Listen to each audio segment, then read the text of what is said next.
Olá, meus amigos, que Deus abençoe a todos vocês, rica e abundantemente, com muita alegria. Eu chego mais um dia, mais uma vez, com o nosso programa da Igreja Identidade de Cristo, e é um prazer, uma alegria, uma honra, uma satisfação estarmos juntos com todos vocês. Hoje, quarta-feira, é o dia em que nós oramos pela família. Como você sabe, nós estamos na corrente pedindo a Deus para quebrantar o coração dos nossos familiares, colocando os corações no altar e apresentando a Deus, orando, pedindo, clamando, para que Deus venha quebrantar. A verdade é essa, nossa oração é para que Deus venha quebrantar o coração dos nossos familiares. E eu tenho certeza que Deus fará isso porque é o próprio Deus que falou da família, é o próprio Deus que propôs a família, né? Quando nós lemos, até falei bastante ontem sobre o livro de Gênesis, capítulo 2, inclusive até na reunião da prosperidade, eu acabei falando de Gênesis também. Na nossa reunião da prosperidade, segunda-feira, falei de Gênesis, porque ali tem muitos princípios interessantes para a prosperidade. O começo, temos que saber como começar, temos que saber como planejar, temos que saber como cuidar, porque senão há organização, onde não há organização, não há crescimento, e às vezes falta o crescimento porque faltou a organização. E a organização nem sempre é física. Às vezes, a primeira organização a ser realizada é na mente das pessoas. As pessoas precisam organizar os pensamentos, organizar as decisões, organizar as coisas para que, de fato, possam estar pensando melhor, agindo melhor e sentindo melhor. Quando eu falo, então, da família, trazendo para o livro de Gênesis capítulo 2, nós vimos a formação da esposa, como Deus criou Eva, como Deus criou a mulher.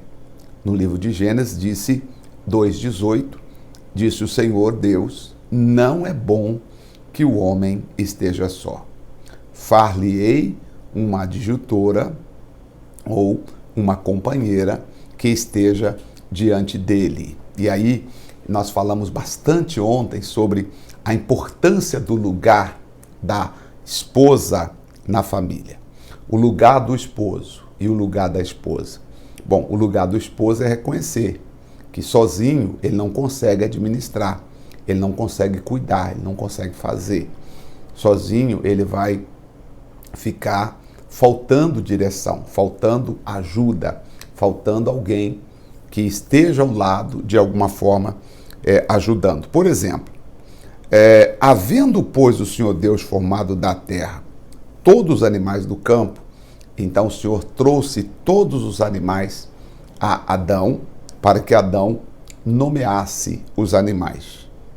E a Bíblia diz, o Senhor Deus, para o homem, o Senhor Deus não achou nenhuma, dentre os animais, ninguém que fosse compatível, ninguém que fosse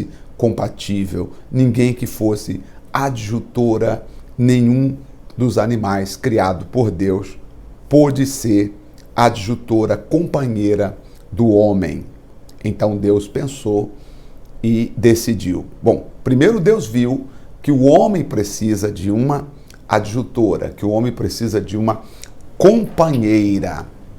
A palavra adjutora no inglês, deixa eu pegar aqui a Bíblia em inglês, porque tem uma tradução interessante. Vou ter que ligar aqui. Tá, enquanto esse liga, eu tenho um outro aqui que já está ligado. Então vamos ver aqui. A palavra adjutora é o mesmo que companheira para nós aqui no português. Companheira, auxiliadora, que mais? Companheira, auxiliadora, o homem precisa de uma companheira, de uma auxiliadora. Qual é a função da esposa, então? diante do homem. Versículo 20 diz aqui, vou ler aqui, deixa eu marcar aqui para verificar. Olha só, diz o texto que o homem não encontrou uma companheira que lhe correspondesse. Na outra versão da Bíblia, uma ajudadora, ou no inglês, não encontrou alguém que fosse capaz, alguma ajudadora capaz de corresponder. Só que capaz, aqui fala de companheira também, de companhia, não companheira para simplesmente estar presente, mas companhia. Sabe companhia? Uma coisa é você ser companheiro de alguém, outra coisa é você estar na companhia de alguém. De repente, você é meu companheiro, mas pode ser que você não está indo na minha companhia. Eu estou indo para Várzea Grande e você é meu companheiro, nós nos conhecemos há muito tempo, mas eu estou indo para Várzea Grande e você está indo para Sapezal. Eu estou indo para Várzea Grande e você está indo para o Pedra 90. O que nós precisamos, e pelo que eu entendo aqui, na palavra, na versão, principalmente na versão em inglês, quando fala de companheiro, né? Ou no caso aqui, uma companhia, né? Que vai falar de uma companhia. O inglês diz que Deus queria uma companhia para o homem, é alguém que tivesse o mesmo propósito que o homem, ou para que o homem tivesse o mesmo propósito que a mulher. Então, por exemplo, nesse caso aqui de companhia, por exemplo, eu estou indo para Várzea Grande e você diz, ok, eu irei com você. Estou indo para Sapezal, tudo bem, eu vou com você. Estou indo para Pedra 90, muito bem, eu também estou indo com você. E aí essa companhia, ou essa companhia, ela até diz assim, olha, vamos passar por aqui, vamos passar pela Morada da Serra, vamos passar pelo caminho tal, vamos passar pelo lugar tal, ou seja, havendo um diálogo entre essa companhia. O que falta hoje nas famílias, gente? Falta diálogos. Pode ter certeza que falta diálogo. Hoje existe muito, eu sou o cabeça da família. Porque a igreja diz assim, o homem é o cabeça da mulher, como Cristo é o cabeça da igreja. Então, muitas pessoas, sem entender o que, de fato, pensou Deus quando planejou o casamento, porque quando Deus planejou o casamento, Deus pensou que eu quero encontrar alguém que vai servir de companheira, alguém que vai servir de ajudadora, alguém que vai servir de adjutora, de companhia, que vai estar com ele. Então, a primeira interpretação é essa. Agora, quando a Bíblia fala de submissão, aí nós temos que entender o sentido literal da palavra. E aí, a etimologia da palavra submissão, essa palavra é dividida em duas partes, que quer dizer, está debaixo de uma missão. A mulher deve estar debaixo de uma missão. E qual é a missão que a esposa deve estar debaixo dela? A missão da esposa é estar ao lado, é ajudar, é ser companheira, ser companhia, ser ajudadora, ser adjutora. E qual é a responsabilidade do homem? Também a mesma coisa, caminhar junto, estar junto, compartilhar, entender que ele não tem uma metade e ele precisa se completar com essa outra metade. Então, o homem precisa entender que ele não é completo. O homem não é completo. Ele precisa de uma outra metade. Essa outra metade é quando ele encontra alguém para estar ao lado dele. Por isso que não pode ser qualquer pessoa. E aí, o Senhor Deus fez cair um sono pesado sobre Adão, e ele adormeceu. E tomou uma das suas costelas e cerrou a carne no seu lugar. E da costela que o Senhor Deus tomou do homem, formou uma mulher e trouxe a Adão. Primeiro, a interferência de Adão na maneira como Deus trabalhou para conseguir a esposa para ele foi pouca. Isso aqui é importante para você que está nos acompanhando agora, que diz assim: pastor, eu quero casar, estou louco para casar. Tá, mas aí você tem que ver que às vezes você quer, e você acaba interferindo naquilo que Deus é quem deveria fazer por você. Porque no processo de construir uma esposa para Adão, no processo de construir uma adjutora para Adão, Deus trabalhou praticamente sozinho. Deus não estava pedindo opinião ao homem, e não pediu opinião. Deus trabalhou sozinho. Ou seja, você que quer construir um casamento, você que já diz assim: eu quero construir um casamento, eu quero ter um relacionamento, a primeira coisa que você precisa fazer é aprender a confiar em Deus e dizer: Deus está trabalhando por mim, mesmo eu não sabendo, mesmo eu não vendo. Eu confio em Deus e Deus vai trabalhar por mim, Deus vai preparar alguém que vai estar diante de mim, que vai me ajudar. É verdade, porque se você não confiar que Deus vai preparar, você vai sair por aí procurando, à procura de um amor. E aí eu tenho certeza absoluta que se você sair à procura de um amor, você vai encontrar. Porém, você não vai encontrar o amor verdadeiro que você merece. Algumas pessoas, elas entraram em sites, né, de relacionamento e disseram: bom, aqui falaram o que eu encontro. Aqui, nesse site aqui, pastor, diz que é forte. A pessoa entra solteira e sai casado ou carregado de problemas, né? Carregado de problemas para a vida toda. Então, assim, você que é de Deus e quer ter uma família feliz, primeira coisa é confiar que Deus cuida da tua vida sentimental. E você que já é casado e está passando por alguma dificuldade, por algum problema, a primeira coisa que você tem que entender é como funciona a imagem de Deus no relacionamento. Então Deus pensou: eu preciso construir alguém, eu preciso preparar alguém para Adão, alguém que seja capaz, alguém que seja idônea, alguém que seja companhia, alguém que seja companheira também, porque eu acredito que também faz sentido ter alguém como companhia, como companheira, né? E também alguém que esteja como adjutora, para ajudar. E da costela que o Senhor tomou de Adão, formou a mulher e trouxe Adão. E disse a Adão: esta é agora osso dos meus ossos e carne da minha carne. Esta será chamada varoa, porque do varão ela foi tomada. Tá?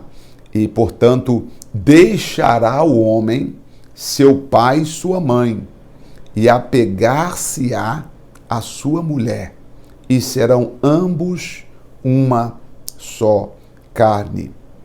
Serão ambos uma só carne, ou seja, são duas pessoas formando propósitos, né? Então quero falar sobre isso nesta quarta-feira. Estou falando sobre casamento e o propósito de Deus no casamento. É formar duas pessoas que se uniram com o objetivo de os propósitos serem unidos, né?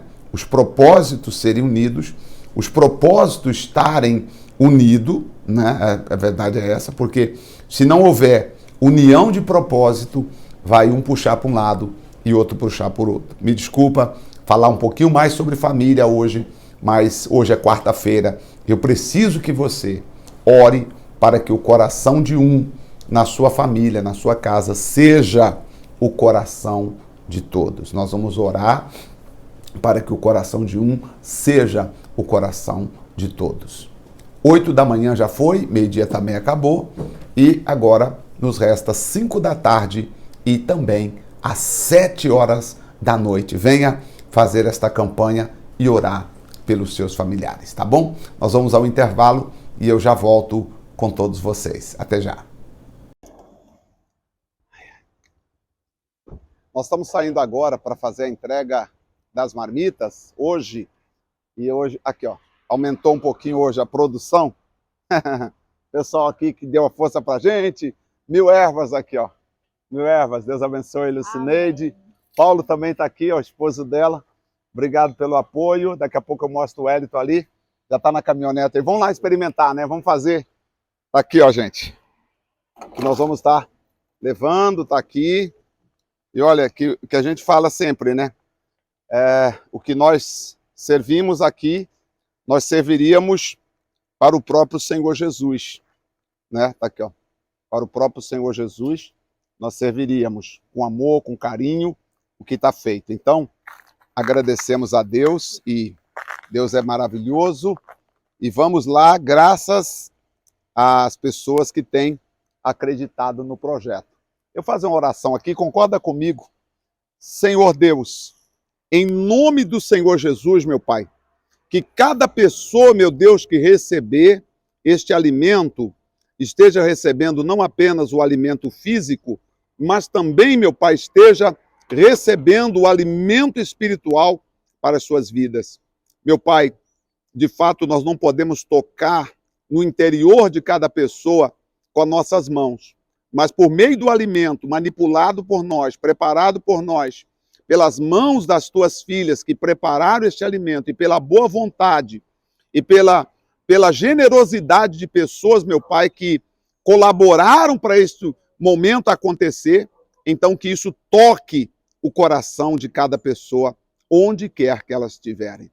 Meu Pai, muito obrigado. Em nome de Jesus Cristo, abençoa, meu Deus, a 1000 ervas, Paulo, Lucineide.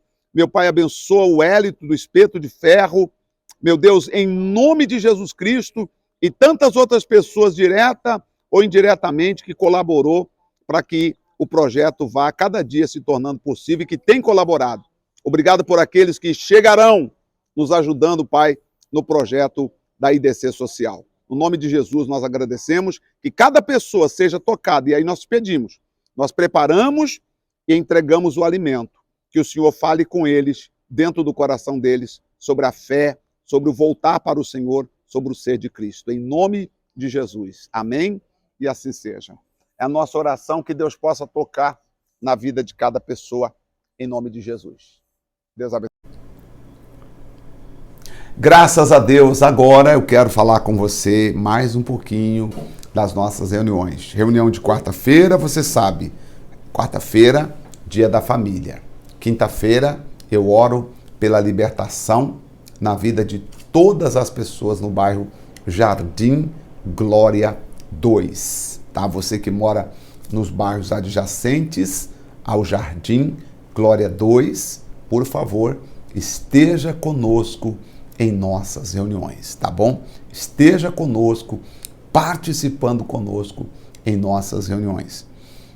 Quinta-feira será às 7 horas da noite, mas um pouquinho mais cedo, por volta das 5h20, 5h30, eu quero levar o nosso apoio ao projeto Mão Solidária, aí na Rua Jaciara, bem aí no centro do Jardim Glória 2. Nós temos entregue aqui para cá, para Cuiabá, entregue as marmitas, feito uma parte social, e eu quero estar com a dona Eliezer e o seu José aí no projeto Mão Solidária.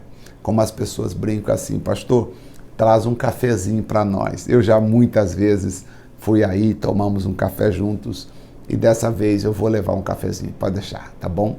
Vamos tomar um cafezinho juntos aí, tá bom? Projeto Mão Solidária, da dona Eliezer, aí Projeto Mão Solidária, e a equipe dela, nós vamos estar presentes para fazer uma oração. Você aí que nos acompanha, que já conhece o Projeto Mão Solidária, eu vou levar o olhinho para vocês, tá? Eu vou levar o olhinho para você poder ungir a sua casa. Eu vou levar para vocês, pode ter certeza. Vou levar para vocês ungir a casa de vocês. Aliás, primeiro ungir o corpo, né? Tem que primeiro ungir o corpo. Depois você unge a casa. Primeiro unge o corpo, para depois ungir a casa. Que não adianta você lutar pelas outras coisas se você não lutar pela sua própria vida. Existem pessoas que estão amarradas, a mente está paralisada. Sabe aquela pessoa que ela sabe que tem que fazer, mas ela não tem força para fazer? Eu sei que tem muitas pessoas que sabem que tem que voltar para a igreja, mas não tem força para voltar. Parece que ela está presa, parece que ela está amarrada, parece que tem uma coisa que segura a pessoa e ela não consegue sair, sabe? Parece que tem uma coisa amarrando ela, parece que tem uma coisa prendendo, a pessoa sabe, poxa, eu tenho que ir para a igreja, mas eu não consigo, pastor, eu não consigo ir para a igreja, eu não consigo. Então, porque tem um mal que quer escravizar você. Esse mal é chamado de esfriamento espiritual. Esse esfriamento espiritual também nós chamamos de apostasia. Apostasia na Bíblia, apostasia, Paulo falou sobre a apostasia.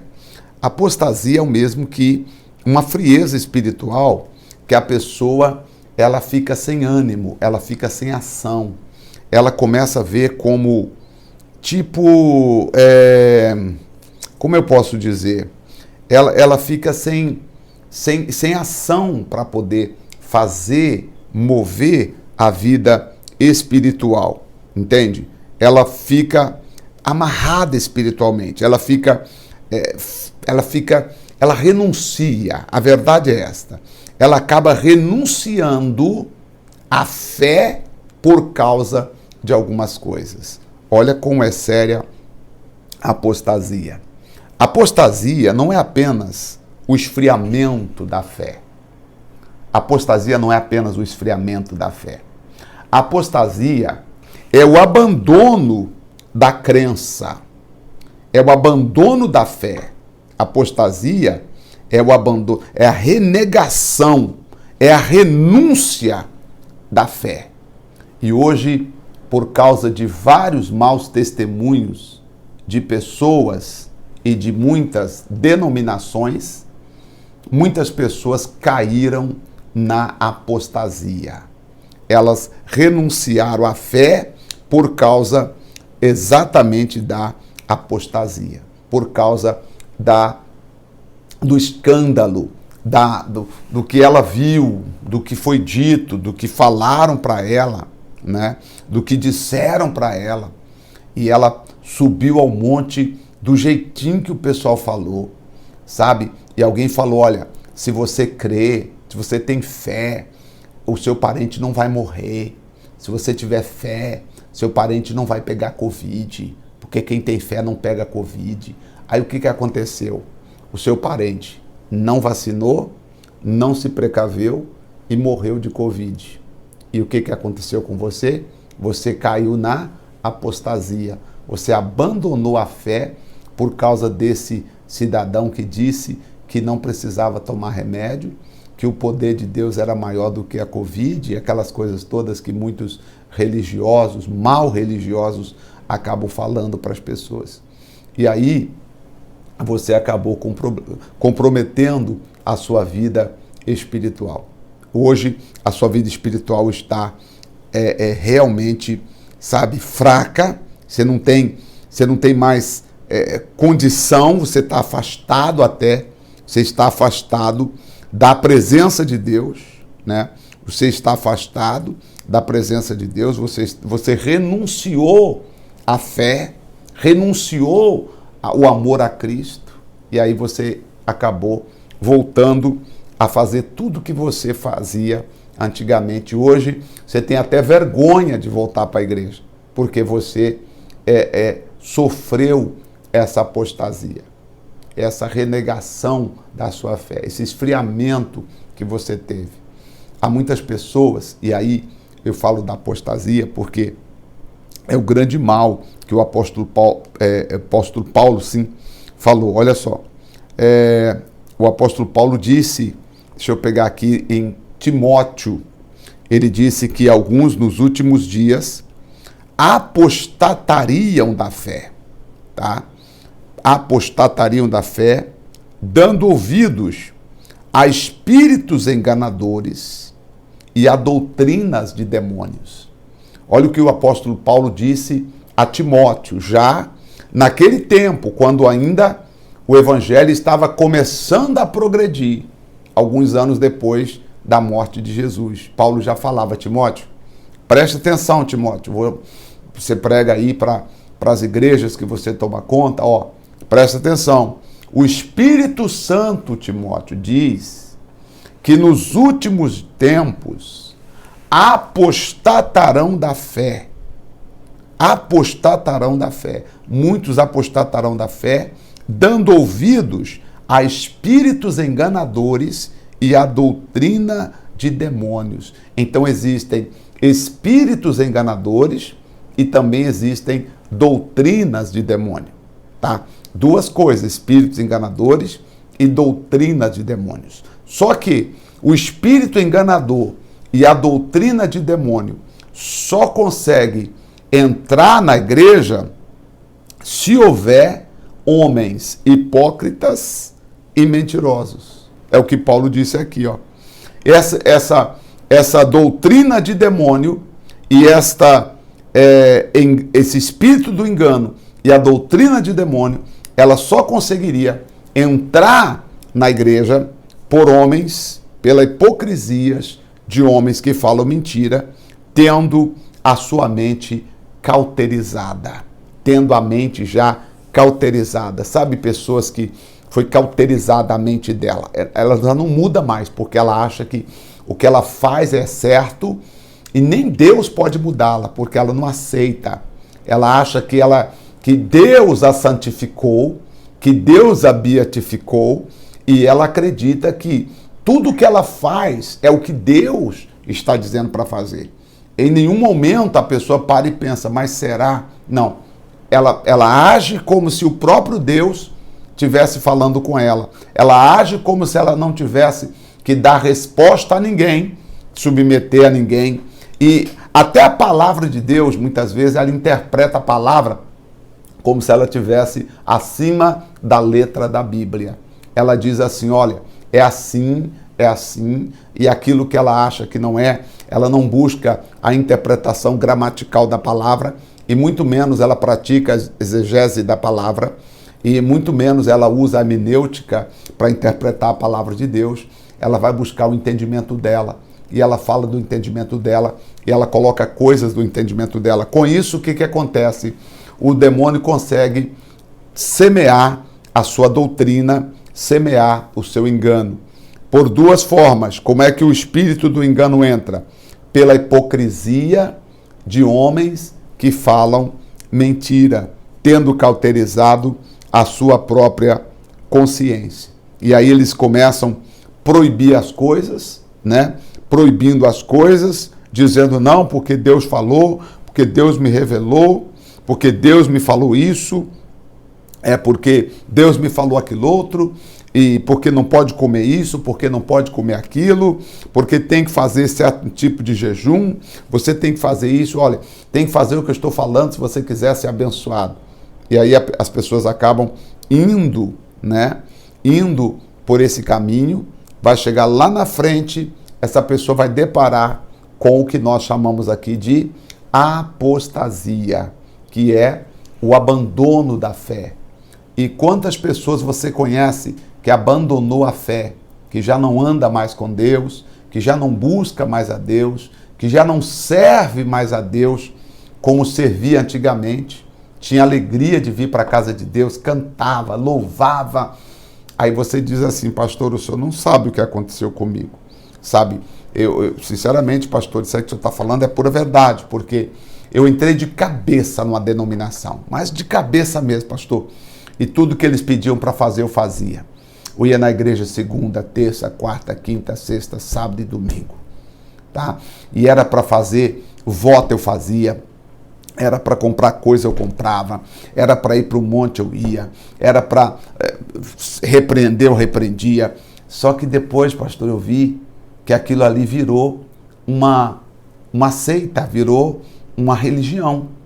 E é verdade, porque aí, como é que você vai viver a sua vida? É igual uma pessoa que me perguntou: poxa, eu estava numa igreja, pastor, que eu tinha que ir na igreja todos os dias, porque Se eu faltasse um dia, o pastor dizia aí, você está trocando Deus pelas outras coisas? Até uma senhora disse, ela queria estudar, só que teria que ser à noite. O curso que ela queria fazer só tinha à noite. E os cultos na igreja que ela frequentava eram à noite. Então ela poderia estar na igreja somente aos domingos. E o pastor falou para ela, irmã, você está buscando as outras coisas em primeiro lugar. Deus não vai te abençoar, Deus não vai te ajudar, porque você estará trocando as reuniões por estudos seculares. Não é assim que a Bíblia diz, irmã. Tem que buscar primeiro o reino de Deus e a sua justiça. Aí ela veio consultar comigo, perguntar, pastor, o que o senhor acha? Eu estou estudando, mas eu me sinto acusada.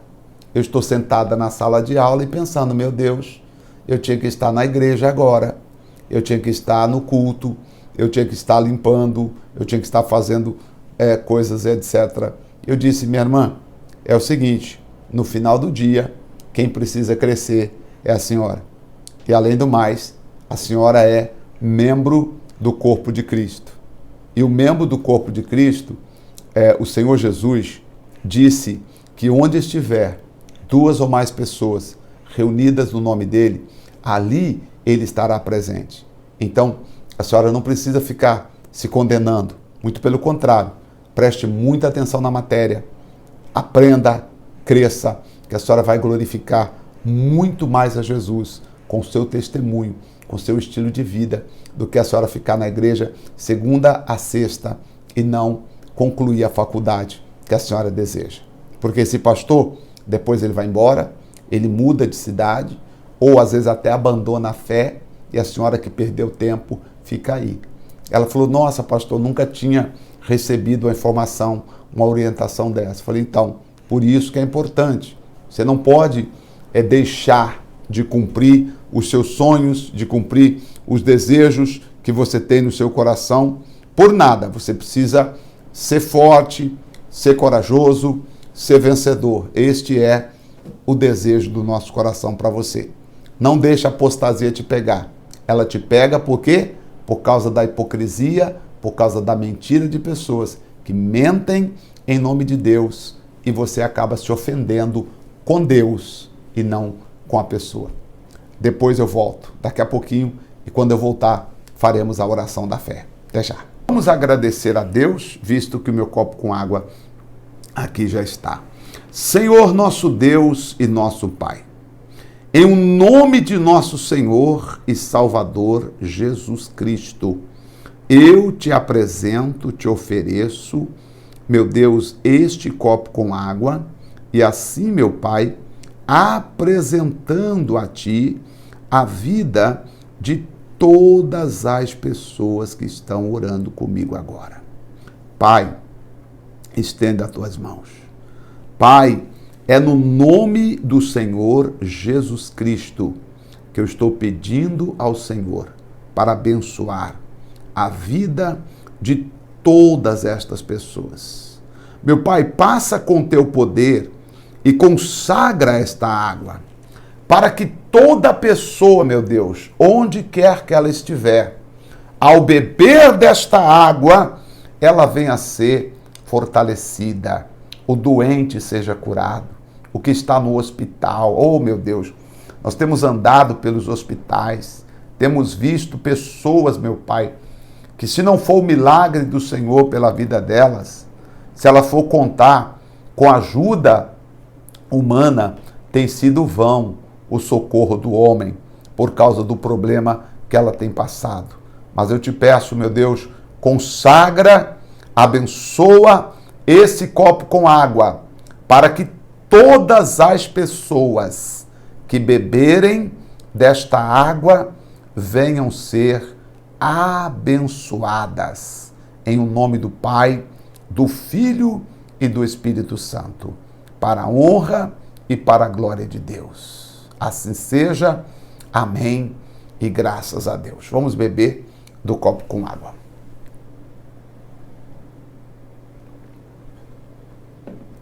Graças a Deus. Bom, lembrando então vocês que a nossa reunião ainda temos hoje, dá tempo, caso você queira, às 5 da tarde e também às 7 horas da noite. E amanhã eu faço o Jardim Glória, sexta-feira eu faço aqui na igreja a sessão da libertação, passando pelo caminho da libertação, e domingo é o dia do fortalecimento e do tratamento espiritual. A Bíblia, inclusive, fala no livro de Apocalipse de adquirir colírio para os olhos, para que você possa enxergar bem. Então, nós vamos estar fazendo uma oração e ungindo a sua cabeça com óleo, né, que é o bálsamo, é a cura das feridas da alma. Neste domingo especial, às 7, às 10, às 6:30 da tarde. São 3 reuniões. Você escolhe, quer levantar um pouquinho mais tarde? Então vem às 10 horas. 10 horas da manhã, termina às 11:30. Ah, quer dormir pela manhã, almoçar mais tarde e descansar um pouquinho à tarde ainda, porque a semana é corrida? Então vem às 18:30, termina às 20 horas, tá bom? Para você estar conosco aqui na rua Joaquim Murtinho, número 1015. Lembrando que temos estacionamento, tá? Temos um amplo estacionamento para a sua maior comodidade. Rua Joaquim Murtinho, número 1015, Igreja Identidade de Cristo. Mais que uma igreja, uma família. Deus te abençoe, um forte abraço e até o nosso próximo encontro. Até lá.